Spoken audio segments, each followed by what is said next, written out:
everyone, and welcome to the newest episode of the Read Right to Left podcast. I am G, joined by my always wonderful co-host Ray from Whimsical Pictures. Hi guys. And this month we're doing our annual, we're reading a novel, not a manga, so we're going to be talking about a novel. Yay! Reading left to right for a change. For once in our lives. No. So, this month we are going to be talking about the first volume specifically, and I guess the what we actually read this month was the first volume of Spice and Wolf by Isuna Hasakura. This is Ray's first time reading the series, I believe. Yep. At least in that light is novel the form. The conceit of the G's Light Novel Corner segment is that I don't really read light novels, so I am generally reading a novel that G has already read, like the whole series for. So Yes, so I do have. Well, I haven't read the whole series of this because it's still technically ongoing, and I just haven't quite caught up with the revamped newer volumes. Plus, it has a spin-off, which I'm also behind on. But I've read the entirety of the original 17-volume series. I've read like 21 out of the 23 or 24 volumes out currently. But initially, this series was just volumes 1 to 17, and then it hit its 15th anniversary, and the author, Isuna Hasakura, decided to revisit this world and, I guess, write a whole bunch more books, despite the pretty solid happy ending we got at the end of volume 17. But all that to say, we are reading the story, the book that launched it all. I want to say this is one of those light novels that certainly in the past had a very cult following. It's one of those that is kind of quintessentially beloved.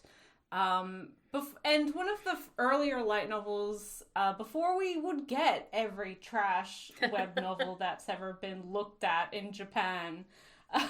yeah, it's like one of predates the earliest light novel series we were getting, like back when we were getting like Haruhi Suzumiya and this, essentially.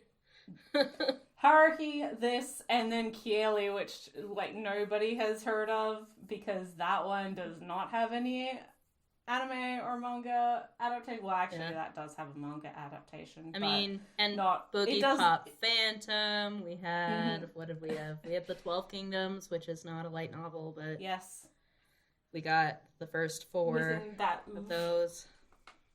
There was stuff around. There was the failed attempt of Shakugan no Shana and the original attempt at Full Metal Panic. But this novel, the English release at least, kind of is emblematic of a younger fandom, a younger way of light novels in English. Far preceding J Novel Club, which I think really is what Yen Press did a lot of heavy lifting for light novels. Then this novel is from Yen Press. Yep. But J Novel Club really, I think is the one that launched it into the stratosphere wherein we're getting just everything now. And digital simul publications and all sorts of things. We are living in a very different era now. For real. And considering that. So new, so novel at the time to be getting books from a manga publisher. Indeed. And considering that, Spice and Wolf really feels like it's from a different era at times. It doesn't have a lot of the tropes that I think people consider from light novels anymore. I'm not saying it's high art, and it certainly has tropes. It certainly launched a lot of tropes as well. But it's certainly not what you would see from your more general light novel that you just pick up off of the shelf nowadays, sight unseen. Yeah, I do feel like we have mm-hmm. sort of following in Spice and Wolf's footsteps. We do have sort of a strong trend of like slice of life medieval fantasy type of stuff, which so I feel like it almost like popularized a genre itself,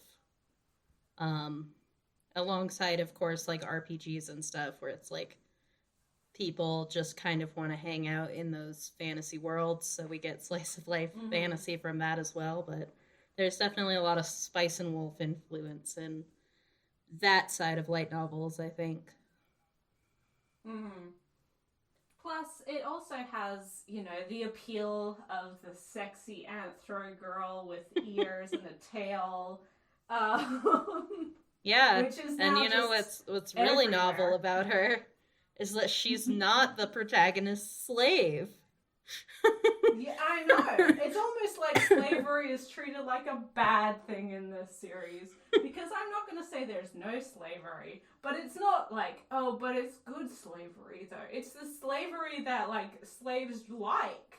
It's the enjoyable slavery. Which seems to be the case far too often nowadays in light novels. Ugh, indeed. So,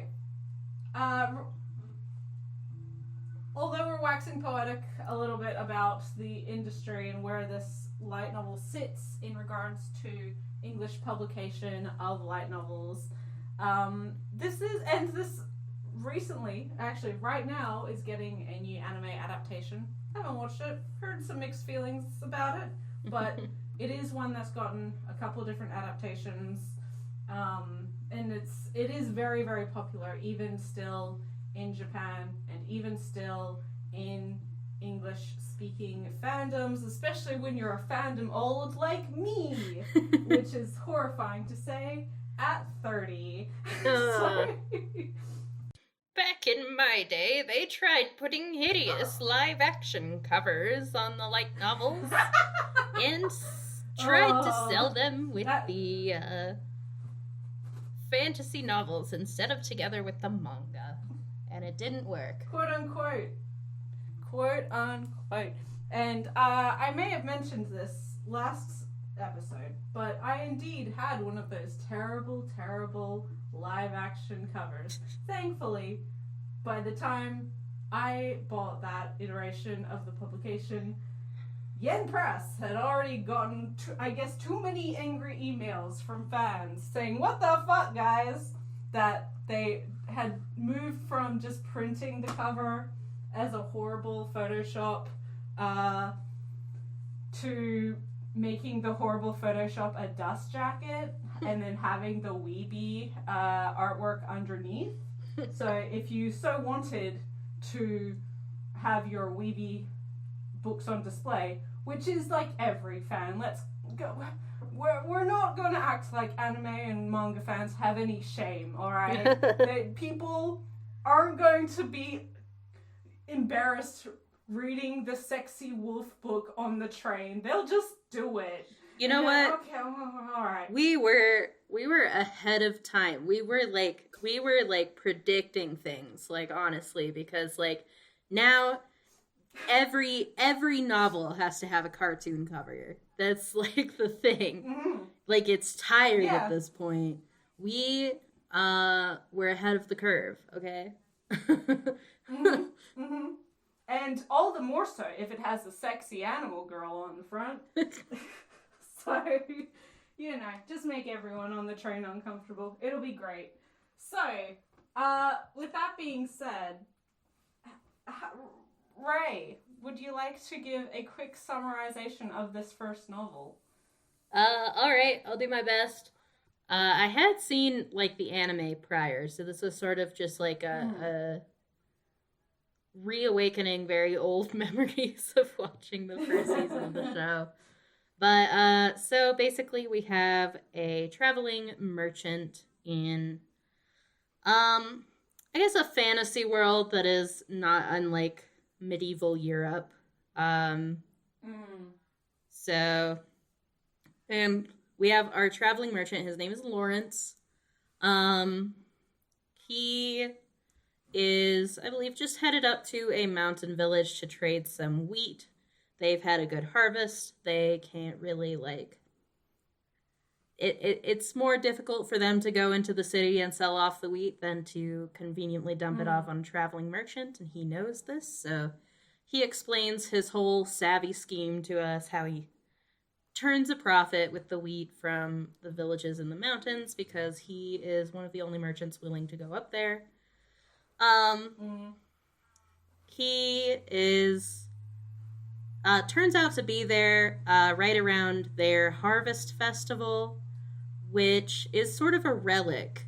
You don't see these local harvest festivals that much anymore because the church has taken over. The church. The church has taken over, sort of as the major religion of the whole country, the national religion of the country.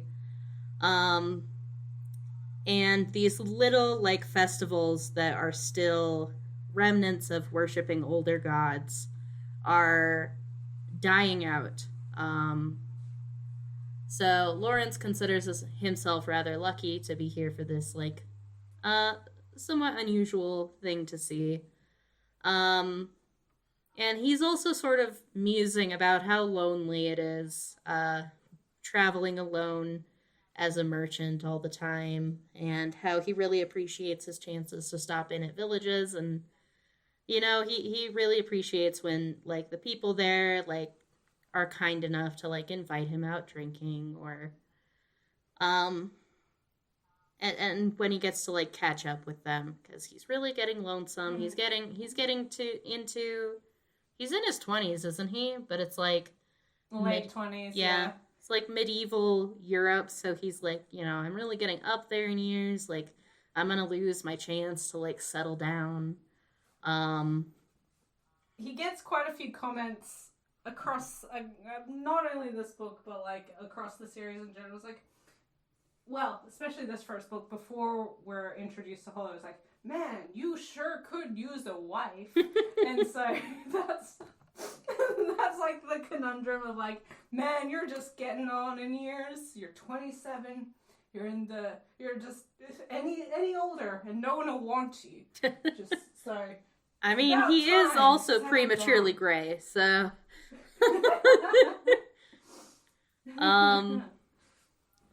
But yeah, so this is where he's at. He's trading his wheat. He's quite happy about how much wheat he was able to trade for at a good price. But he's also musing about being lonesome, wishing he had a traveling companion. There's this harvest festival going on, and he ends up finding in his cart, curled up amongst the furs, a beautiful naked anthro girl. Most beautiful woman he's ever seen. Girl, I should say. Most beautiful girl he's ever seen. She's described as looking like a teenager, which is okay. But and she's butt naked, and she has brown wolf ears and a wolf tail.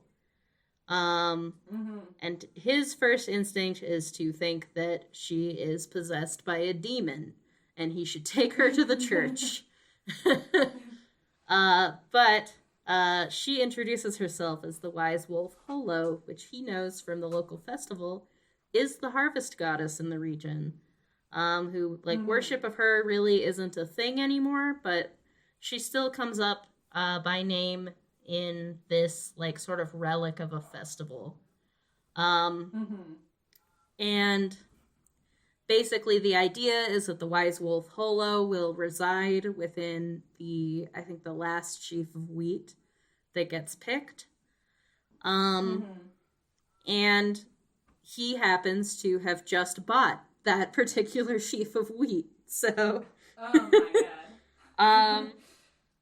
That's why she's here. She's like, I was finally able to escape that stupid sheaf of wheat. This is my human form. He ends up, he doesn't really believe her that she's a harvest goddess, so she's like, okay, it's really annoying for me to like shift into my true form, which is this huge divine wolf. But I'll show you one arm. And she does, and he is suitably impressed. And he's like, well, and she's like, this complicates things. She's like, I would really like to travel with you to the North Country. That's where I came from. That's my old ancestral home. And he's trying to mull over whether he wants to turn her into the church or not. But as they're talking, they get like this really nice sort of back and forth going. They're both like very witty, very intelligent speakers. And he finds that he quite enjoys her company. And so it ends up that he decides that yes, she can travel with him, and eventually because she wants to travel around a bit and then like go back to the north as an eventual goal. So he's like, that's fine, you can travel. She's been stuck in this village for like 400 years. Yeah, quite a while. She's like, please just take me home. I was gonna give her sob story in a little bit, but no. Yeah, so they start traveling around together from there, and that's the first novel covers sort of the first of their little merchant adventures together. But yeah, so during that initial conversation, Holo gets real deep and dark, talking about her own insecurities and her own deep loneliness. As sort of the church has taken over and these older gods like her are no longer being worshipped or believed in, she feels she's, given so much to this little village for the last hundreds of years and gets no appreciation for it anymore. Nobody even believes that she exists, and the ones that like have a suspicion that she might exist, they hate her because in order to give the village good harvests, she sometimes has to give them bad harvests to sort of maintain the soil and maintain the local ecosystems. So she's been feeling very sick of this village. She feels very lonesome, very unappreciated. So she is in a similar place to Lawrence in that they're both very lonely people right now, and they could really use each other's company. And from there, our grand adventure starts. I say grand adventure. It's quite a laid-back adventure. Mm-hmm. There are certainly points of conflict, and there's certainly points of action, but this is not gonna be back-to-back cool sword fights with the magic system and all sorts of things. 99% of the series is witty banter and then economics. Long, drawn-out explanations of medieval economics. And how to make sure you're making a profit when you're traveling around. This first volume is all about this scheme surrounding a potential decrease in the silver content in one of the local currencies. So, which also it's an interesting. I will say this for the setting of this series, it's that we're in a very interesting point in time for the transition of kind of traditional belief systems being overrun or thrown out or kind of demonized by the church, quote unquote, coming in and saying like, no, there is one true religion, and if you don't adhere to that, then you're a heretic. Bad things gonna happen to you. You're a heretic. Bad things gonna happen to you. Which is very much the case in actual history. And having one of our characters, namely Holo, obviously, being the literal embodiment of that. Throughout the series, the church is kind of a grand villain. Something that will always be an issue when Holo and Lawrence are traveling around. This is one that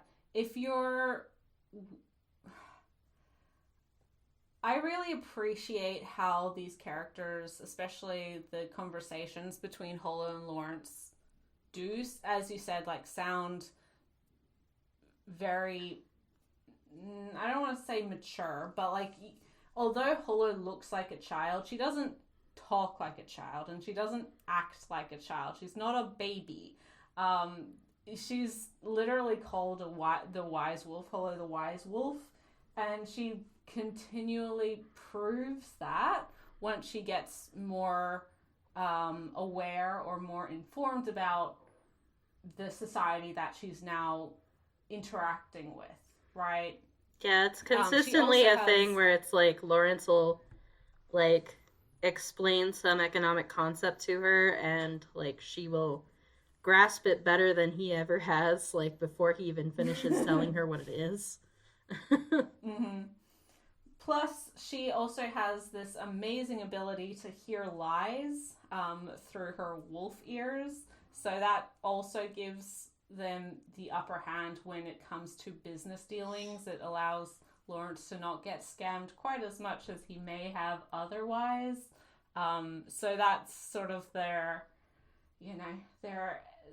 extra cool little thing that they do when most of the book is talking about sales and profit margins and the ways that they're very interesting, I would say. Like, I don't think there's the way that the story or the premise of the story is presented is ever boring. There's an engagement to it that I think is a reason why people do like, or I guess, quote unquote, put up with it in this series. There's only so much a sexy wolf girl will allow you, right? You have to actually have something interesting and engaging for your audience. Yeah, I mean, I think I ultimately had the same reaction when I watched the first season of the anime, but my main reaction is that it just, like, I understand why it's popular, but it's not necessarily the most for me thing ever.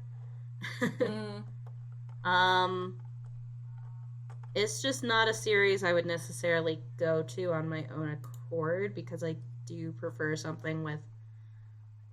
as you know, I love things that have, like, no plot, right? But I also love things that have no plot, but are full of big, messy emotions and, like, messy people.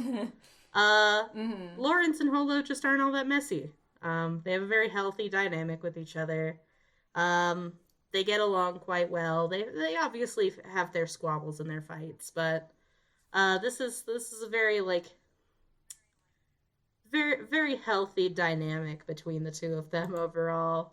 And it's like I can read a chapter of that and be like, that's quite nice. And then after a while, I'm just like, still nice.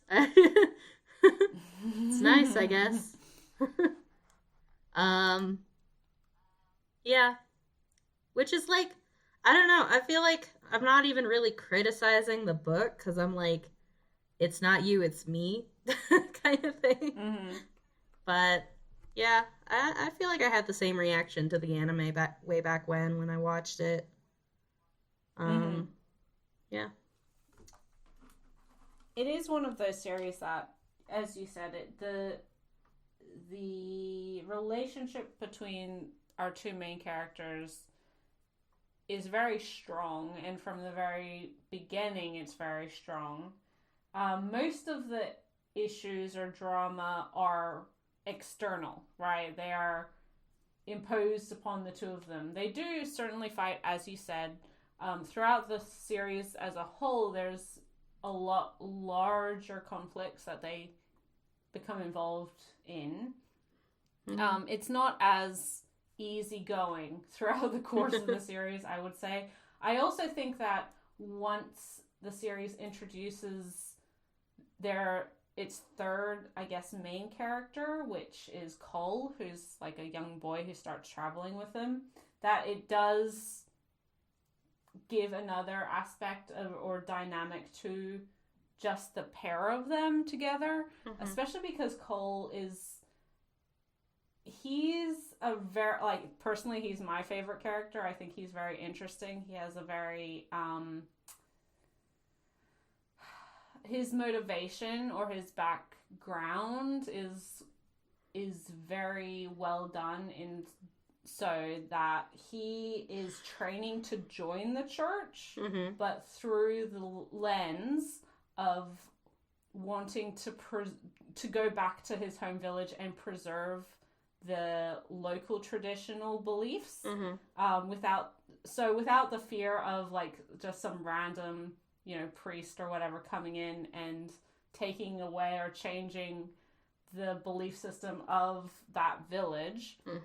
He would much rather go back as a member of that community, understanding, the dynamic there. And so he's an insider, right? Like, he's using the church as a way to protect something that is very important to him, which is why he does join Lawrence and Holo when he finds out that she is kind of one of these old gods, because it's proof of a belief system that he genuinely holds. He's an interesting character, and he's also the only reason that I would ever recommend reading the spin-off, because he's in that one. I'm like, Cole's good. Not interested in Muri. Anyway. I don't There's a lot of issues. There's a lot of issues with that spin-off. Oh dear. Yeah, that's fine. As said, this series is 17 volumes, kind of as the original quote-unquote story. The first, I believe, it's been a very long time since I watched the anime. I think the anime just I think the first season, the first season of the anime is just this first volume. Which, that was always, like, the criticism, too, right? Like, I remember when Spice and Wolf 2 came out, people were like, whoa, this is so much more exciting than the first season, which was kind of boring. And the first season was just this book, this first one. Yes. Yeah. The second season is just the second and third book as well. It might be, actually... I can't 100% remember, because, again, it's been a long time since I've seen it. It's been a long time since I've read these books. Not the first one, obviously, but, like, the series in its entirety. And I think season 2 is volume 2 and 3. It might be 2, 3, 4. It's just truly where season 2 ends, they're about to get on a ship to, like, go somewhere, or a boat, I should say. And that is where they meet Cole. I'm like, man, why? You stop before you get to the best character. This child needs to be in the series. So I do think that there's a little bit more dynamic interaction once they get a third member. Plus, again, as they travel, they meet more individuals like Holo. They meet more variations on, like, traditional beliefs versus the church. They come into contact a lot, and different regions hold different styles of belief as well. So it's very, like, I find that part probably the most interesting than just, like, the pure profit and loss kind of economic teachings of this wise wolf. But also it is a series that, like, if you're just wanting to see some, as you said, like a stable couple having witty banter and having mature conversations with each other, I think it feeds that very well, because even back in the day when we were getting no light novels, as said, like every other series, whether it be Haruhi Suzumiya, there was a lot of like teenagers in high school being brats to each other. Well, and also this was like the peak of like the moe trend. So, exactly. Like all the heroines in like anime and stuff too were like, you know, like mewling little like potatoes. Precisely. So the fact that like Holo is kind of this baity, you know, oh, she's a sexy teenage wolf girl. The fact that she doesn't act like a 2-year-old. A 2-year-old with some difficulties in communication, then I think people just appreciated that like adult characters sounded like adults and were talking about adult things without it being like condescending and, as like, well. And also like her intelligence being treated as something that Lawrence finds attractive in itself rather than something that is intimidating or wrong about her.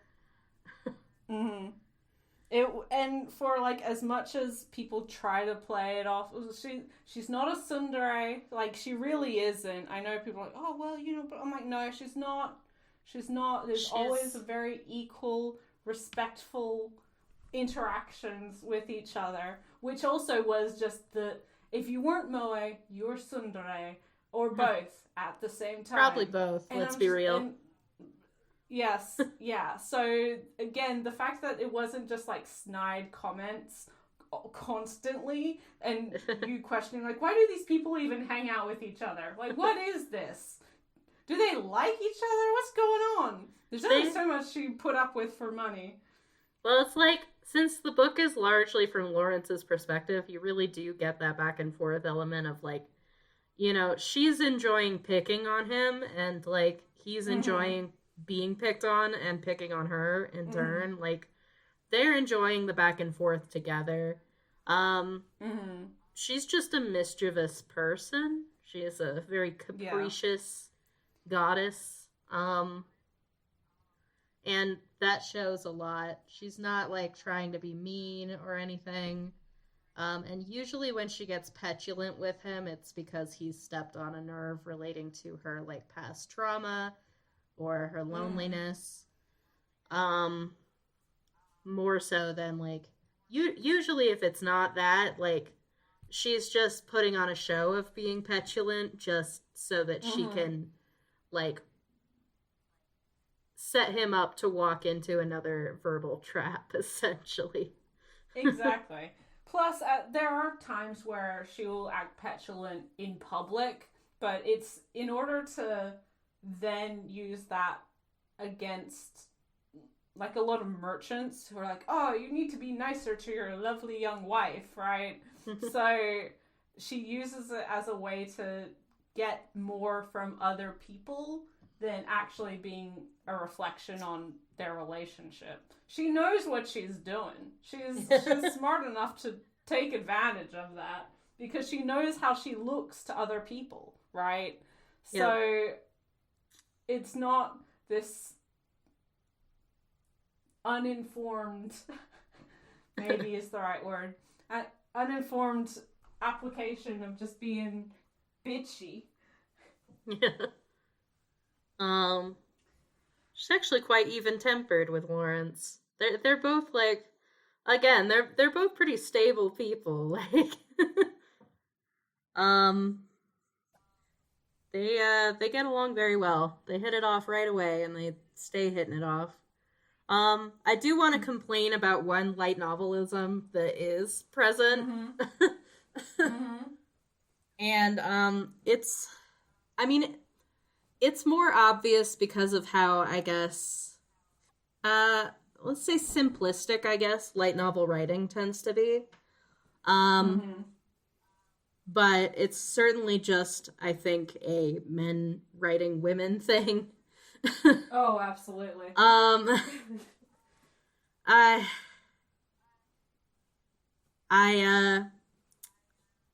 just like the number of times that, you know, Lawrence is talking about how like small and, you know, dainty and delicate and girlish she looks, or when she like curls over to cry and he's like, wow, she really is a woman, a girl even, that's so hot. And I'm just like, what? I guess this is a grievance I just have with men who are attracted to women, but it's like, bruh, what? I'm attracted to women, and I'm not like, oh, she's so small, she's tiny, she's so pitiful, sexy, she's so small. Yeah, absolutely. Very, very valid criticism, and that's not something that ever goes away, and it's also something that I have a major issue with, again, in the sequel spin-off. Cause, yeah, I mean, these are men writing women. There's very few who can do it well. I'm not saying it's impossible, because I've seen that it's possible. It's just... I just don't see it as a usual trend, or something that is done well in, well, a lot of writing anyway, but especially in Japanese light novels, especially when we do have, like, for all of the praise that I do give Holo of not being like a baby-minded slave girl, she is still like the sexy wolf girl, right? Like she is still serving that role. So yeah, the sexy wolf girl who looks 16. Who looks 16, and yeah, she's bright, she's smart, but like also she's so small and cute, and don't you just want to protect her? Don't you just want to get told off by her? Look, it's every man's dream. And you're like, no, thank you. Not at all. That was just like driving me nuts the whole time, and it's not something that like wouldn't drive me nuts in like other light novels. It would, and I will complain about it every single fucking time.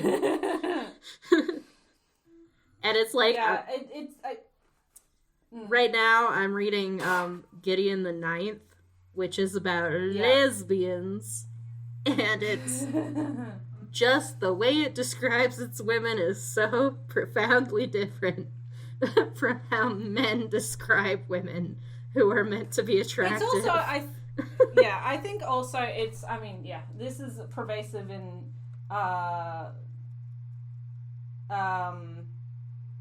I think it's something that's also pervasive in, like, general publishing. Oh, yeah. Novels.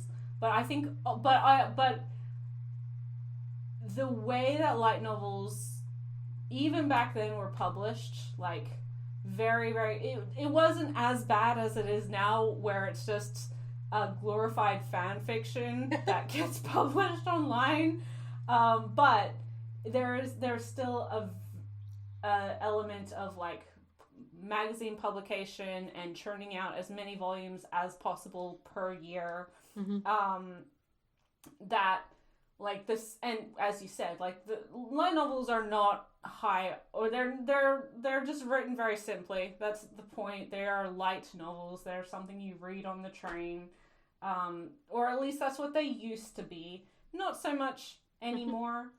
It is, there's still like sort of an expectation of like specifically like the difficulty level of the kanji that are present in the books. that's why we say it's sort of like a YA equivalent. This is kind of what like middle schoolers would be reading. Um, Mm-hmm. but a lot of times that's what is meant by like light reading in Japanese is that like since kanji have like a grade level assigned to them, that like this is the grade level that Mm-hmm. you're supposed to learn this kanji because Japan has a nationalized curriculum. Um, Mm. that it's like you're not gonna find any weird characters that don't have furigana that are above a certain Mm-hmm. reading level, kind of thing. Um, sorry, that's really nerdy. Well, it's also, but it is important to consider, like, to recognize that due to that, it's not we're not reading War and Peace here, and the expectation shouldn't be that you're going to be getting War and Peace out of a light novel, especially nowadays. But even Yeah, then, I want to say um, like I'm always like it is always hard to tell like what things to like chalk up to writing quality versus mm, translation quality. Uh, yeah, this book is like it's not badly written. It's not like wow, amazingly written or anything, but it does its yeah. job. It's serviceable, I guess. Yeah, it's a serviceable translation. It's to the level. I would even argue it's to a higher level than we're seeing in some light novels Yeah, today. well, that's Just again because I we. would say that light novels these days are not up to a serviceable standard a lot of the No, time. but also just the sheer churn of light novels being released. They're, they're Mhm. probably not being written to the level that they used to be, and they're certainly not given the time to be translated Yeah, in the way that they used to be. So that's a whole other conversation and issue within the industry that's pervasive regardless. That we're same for manga, same for like a lot of these translated titles. yeah. Um But it's like this is but even yeah. in Japan, Mm. this is like the same genre in which Reki Kawahara made his name. Like, um, No, absolutely. if you like Sword Art Online, that's cool, but um, the writing, like the sentence by sentence writing, definitely leaves something to be desired. Mhm. Mhm. Whereas with this one, I wasn't like ugh, at any point. It's fine, which is good. I don't know. I don't think I'm expressing myself very well, but No, I think it's I mean, as you said, it's serviceable. It's something that I think as well for the time that I that sounds so bad, but like when this was released a decade or so ago, longer, oh actually, a long time ago in the scheme of these things, um there as we said there had been attempts to release light novels there from Yen Press, also Viz. A lot of Viz's light novels are related to their Shonen Jump properties, which were written for like younger kids. And mhm. I've read some of those. You can tell those are for like Babies, primary to middle infants. school kids. Um, and they're very reflective of that. The language there is very reflective of that, and they're not bad, but they're not like I don't see an adult putting it on their top 10 favorite novels they read that year because it's not supposed to be. It's not supposed to be that. Yeah, But I it's do just think like it's that a franchise novel for children. Just like, exactly when I right. was, 10, there was like a novel adaptation of Sinbad, The Legend of the Seven Seas, and I was obsessed with it. That it's the same thing. It's the same thing. Exactly, and I do think that Yen Press knew with although there was anime that had been released and that people liked. That's one of the reasons Spice and Wolf was chosen by Yen to actually publish, because there was interest and somewhat of demand for it in English, along with Haruhi. I don't know what happened with Book Girl and Kaylee. I can only assume they got those for cheap, or they were wanting to see if non-franchised titles would work for the English market. And I would say arguably no, they didn't, especially not then. But Haruhi and Spice and Wolf were much more popular than I think they expected. And it's a testament that even now we're getting all of the new books translated. This has an audiobook, which I think is how you read this, right? Yes. Yeah. So there is interest and demand for this content, and when it was released back in bloody, I don't know, 2007 or whenever it was. I can look at the book. I just let's see. What year was this first released? 2009. So a long time ago, 15 years ago. That the fact that this wasn't written like it was for babies, for those little Naruto fans, that was also a point of difference. It did feel a little bit more grown up, even though ostensibly now, hopefully you've grown up a little bit and said, that's not grown up, that's just, that it's good for what it is. But it was treated like a serious translation of like a book, which is more than what I can say for some of these light novels now. So, how did you feel about the last line being the travels of Wolf and Spice, or something along those lines? All right, so the last line, the travels of Wolf and Spice, Spice and Wolf. Well, because there was that parable or whatever that Lawrence was talking about, with the merchant selling spice, and I mean, it's silly, but I get it in context. I'm sure it sounded very, very fairy tale-esque in Japanese, and the weirdness comes about in translation a little bit because like spice is just like a weird word to refer to a man as.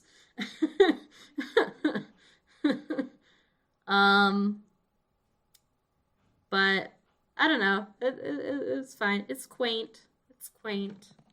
Do you think it would have hit better, maybe, as... I mean, were you expecting a title drop there? Insofar as, like... Because obviously it's Wolf and the Spice. Yeah. Comparatively to Spice and Wolf, which is the name of the thing, right? Yeah. So, do you think it would have translated better if it had stuck to the convention of the title? I think it would have hit better if they had just, like, tweaked it a bit to say the wolf and the spice merchant. Like, that's one of those things that it's, like, would be kind of, depending on who you're working for, maybe too much of an extrapolation. But I think it makes more sense given the story that we're given, which is about a spice merchant. So it's weird to tell a story about a spice merchant whose foibles involve the selling of spices. I guess he ends up smelling like spice. That's like the crux of the story. But in which case I would call it the wolf and the spice smelling merchant or something like that. The spice scented merchant or something. But it's like, yeah, it's just weird. It's one of those, like, you know, we tried to say something cool in English and the English ended up weird kind of thing. And then we're stuck with it in English because it's the title. Yeah. And then presumably the translator had to keep the wording of the wolf and the spice, I would guess. Otherwise, I would imagine that the translator would have gone with something that sounds a little more natural in English. Or just have gone with, you know, this is the travels of the spice and wolf, like, so that it's a title drop, right? So I would assume that there's some meddling there where it had to be that wording. And I feel like I've been into anime and manga for so long that it's like when stuff like that drops before my eyes, I'm like, yep, I know exactly why that happened. And then like my brain doesn't even register it.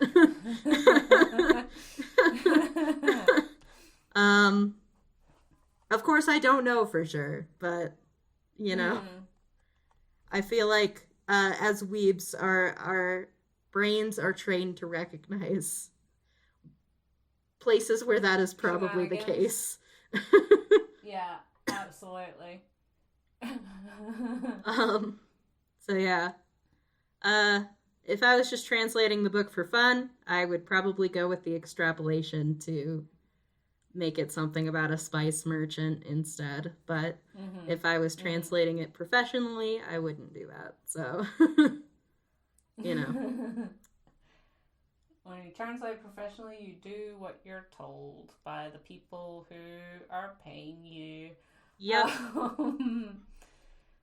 I wanted to ask how was the audiobook experience for this novel? Because I know that it's one that is a more recent light novel audiobook. I also know is this one done by the voice actors for Holo or the voice actor for Lawrence? I can't remember because I do know they interchange. That's cool to know. This one is J. Michael Tatum, so it's Lawrence's voice actor, which added quite a lot to it since I have seen the anime before, so like in my head that is Lawrence's voice. Yeah. But also, like, he's a very talented voice actor. I always enjoy him and things. I don't really watch anime anymore, and I definitely don't watch it dubbed, but like, when I hear his voice and things, like, I always think he's very talented, and he did a very good job narrating the book. He sticks very close to Holo's sort of anime vocal affect when reading her lines, which is, you know, nice. And yeah, it was a really smooth, like, audiobook experience. I was just listening to the audiobook on Spotify because they've introduced audiobooks to their premium subscription now. And that made things very convenient. Yeah, very good, very easy to listen to, easy to understand, good audio quality, good experience. I'm glad I listened to the audiobook. That's good to know. As I said, it's been interesting seeing some of these publishers, like manga and light novel publishers, move into audiobooks and how much, obviously, the legacies of some of these anime, right, have on people's perception of these characters. It's been nice, I guess is the right word, to see a lot of these voice actors come back, quote unquote, for these characters, which is not something you get in, it's not very often in the more general publishing industry that you get like adaptations of a work that have a very clear character voice. Like the only example I could maybe compare it to is like a lot of self-help books have the author reading their own or works. like memoirs and stuff. Yeah. So a lot of non-fiction, I guess, is maybe the best way to phrase that. but you're not gonna get like a Pride and Prejudice retelling by Keira Knightley or something, which I'm not saying is everyone's Elizabeth, but it is a lot of people's Elizabeth. So it is something that's kind of unique to this this community, and I think it's cool that voice actors, especially those who have been the staple or the representative of that character, are being involved in this way. So yeah, it's just an interesting evolution of this, because it's also something that I didn't ever really expect for light novels, right? Because who would have ever thought that like the light novel scraps that we used to be getting in English would one day be popular enough to warrant an audiobook. An audiobook, and especially because the other thing that I think is very emblematic of light novels, especially of this era, is that they are somewhat illustrated. There are illustrations throughout, and I feel like some of the most insufferable fans would be like very adamant that the only way to experience the story is through the original. I must see the terrible illustrations from 2004. Yeah, well, okay, but like consider that among readers, there are also insufferable readers who insist that listening to an audiobook doesn't count as reading, which is a deeply ableist take. Yeah, absolutely.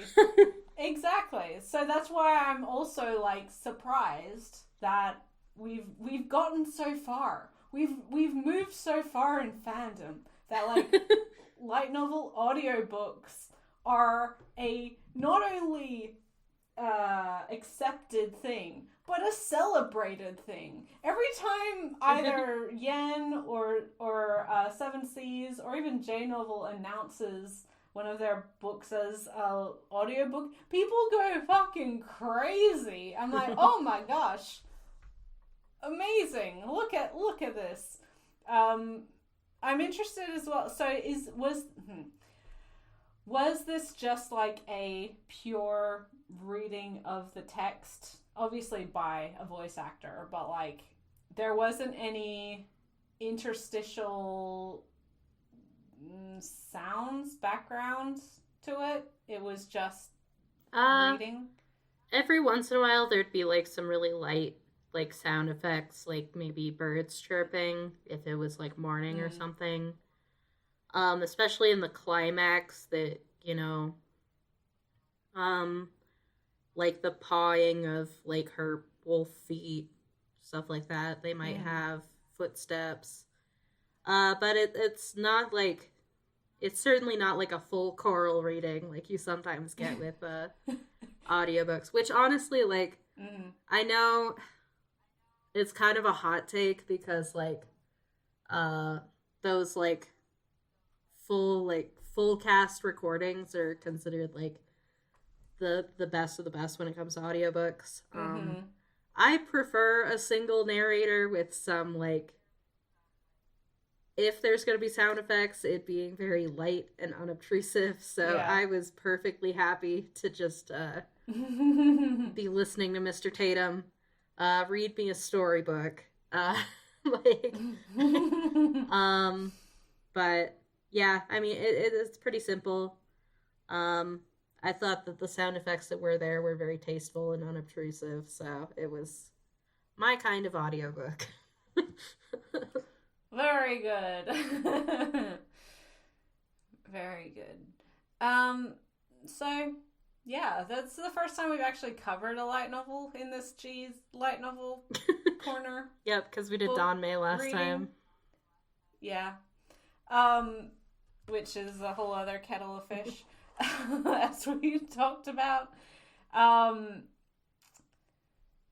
In in this wide world, before we wrap it up, I guess, in this wide world of light novel, Ray, Mm-hmm.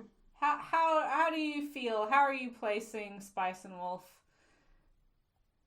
Like, out of the novels that I've read, or what? Out of either novels that you've read, light novels you've read, maybe is a safer comparison, or even just like the light novel, the light novel community. Although like there's lots of stuff that I haven't read, but I'm still painfully aware of just due to existing online sometimes. I mean, I feel the fact that Lawrence has character traits beyond just being a male self-insert, and the fact that Holo isn't his literal slave, honestly puts this in the upper echelons of all light novels. If I was gonna compare it, like if we want to do like an ongoing ranking of the books that we talk about for this G's Light Novel Corner segment, I liked the first volume of Heaven Official's Blessing better, so I would put that above this one. Of all of the light novels that I've ever read, I've read like quite a few of the Haruhi Suzumiya ones.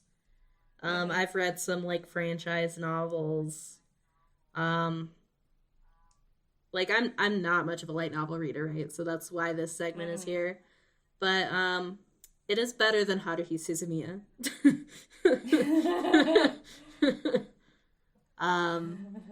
Yeah, I probably won't read more. Like I said, I just don't think it's what I'm looking for in novels necessarily, because I like messy people being messy with each other a lot.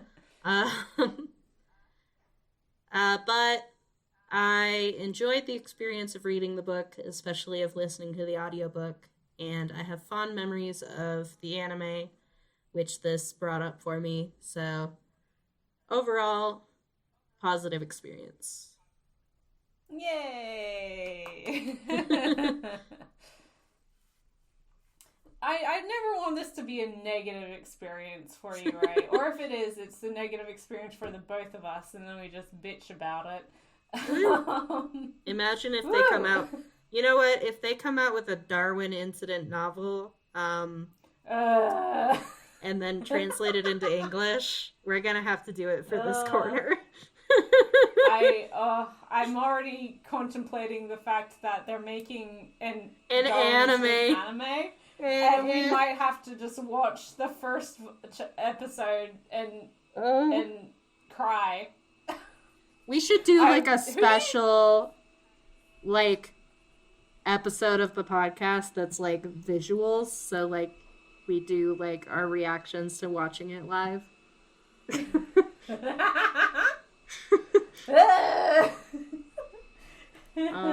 Man, it's gonna one day, in the same vein of like, one day we will do a Bakuman episode. One day we will do an Attack on Titan episode. One day in the hopefully far-flung future, when Darwin Incident is over, we may have to do a Darwin Incident episode, right? I just don't want to look at him for that long.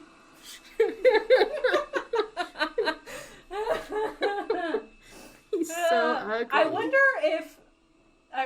if with this new anime, if other people will become as radicalized as we were about just like how terrible that series is. I hope so. I don't want to be alone, like, because people are like hyped for like the series coming over here, and like for the anime, like fans of it are being like, yeah, it's a really good manga, and I'm like, where's the good manga? It must be underneath the Darwin Incident, because it's like, that's not a good book.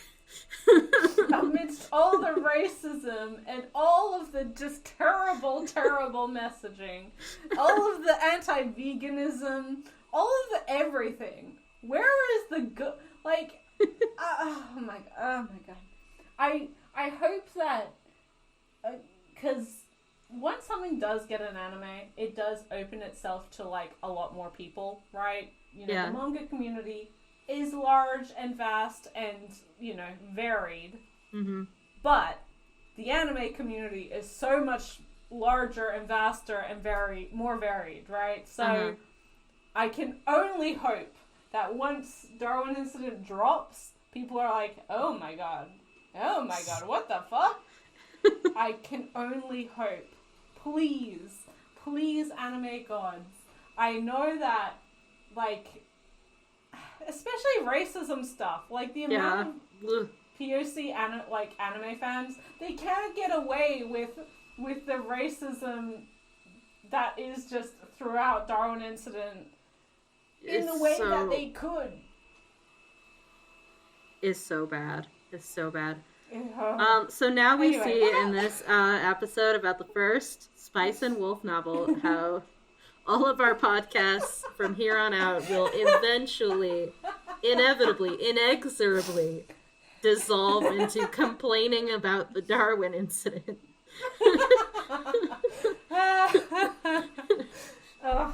Truly a scar on us. But hopefully not next month, because next month we are doing a series spotlight that we are both super excited about it. So excited. This is a title that has been prominent from like the very beginning of this podcast. Before it was even licensed, this is one that we would talk about. Mm-hmm. Before anything, this is a quintessential read right to left title that is beloved by both myself and yourself, Frey.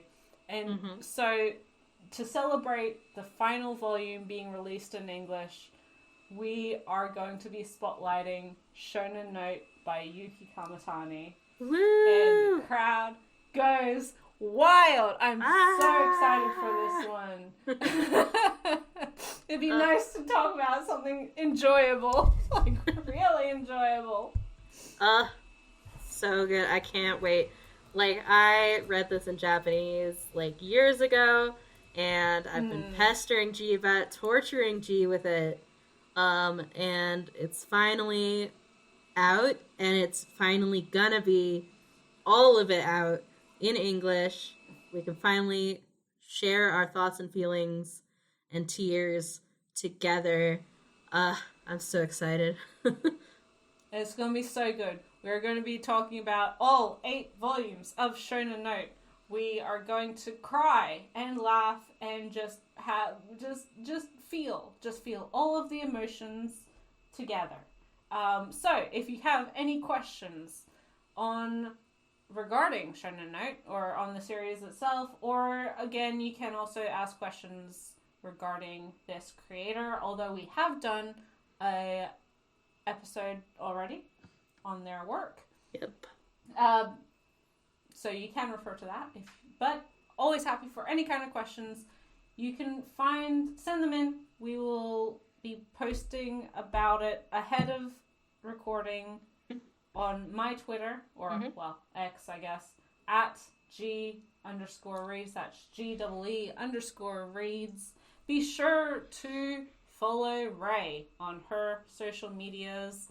That's at whimsicalpix, PIX on Twitter. You can find this podcast if you enjoyed it, not only on my YouTube channel, Simply G, but also pretty much all the major podcasting platforms, all the ones that people still use and still exist out there. And if you have enjoyed this episode, please leave a rating, a comment, a like, or whatever it is. We do appreciate them all. Thank you, everyone who continues to listen to us. It's been a long 5 years. And everyone discovering us for the first time. We appreciate everyone. Can't believe we've made it this far. So, Thank you guys so much for listening. We will see you in next month's episode. Bye till then. Bye, guys.